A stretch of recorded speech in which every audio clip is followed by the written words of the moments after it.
Today, I want to explain an important concept from statistics. It's got a scary name, controlling for a variable, but its bark is worse than its bite. It's a pretty straightforward idea that's best explained with a hypothetical example.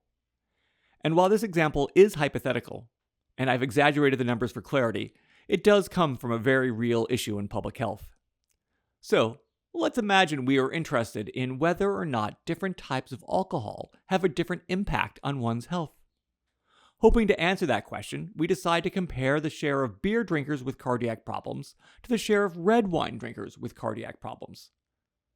Our research findings suggest that 65% of beer drinkers experience cardiac problems, while only 31% of red wine drinkers did. It would be easy to conclude from this graph that drinking red wine is healthier for you than drinking beer. But what if beer drinkers and red wine drinkers are different in other meaningful ways that could influence their health? Let's imagine, for example, that there's a significant difference between the income of beer drinkers and red wine drinkers. Here, we see that red wine drinkers make about twice as much as beer drinkers. So when we are comparing beer drinkers and red wine drinkers, what we are really comparing is lower income individuals to higher income individuals.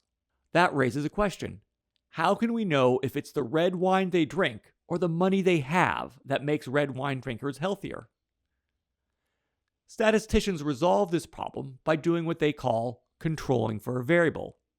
Here, that would mean comparing not all red wine drinkers to all beer drinkers, but instead red wine drinkers to beer drinkers at various income levels.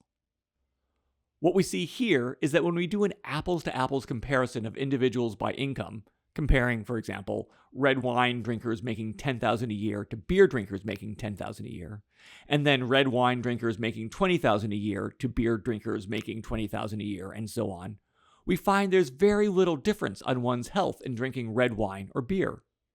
But what we do see is that one's income has a real impact on one's health. So what seemed like the impact on one's health between drinking red wine and drinking beer is actually the difference between being poor or rich on one's health. And unless we controlled for the variable of income, we'd likely misunderstand what really caused the difference in health. And in fact, something much like that happened in public health, where people did, for a while, think that red wine was healthier to drink than other booze. Controlling for important variables like income matters whenever we are making comparisons between social groups that vary in multiple ways. In criminal justice, for example, we often compare the experiences of Black and white Americans. When doing so, however, we face the same questions. Is the criminal justice outcome we're looking at the product of race or the product of class? To answer that question, we have to control for income just as we did in the beer and red wine example.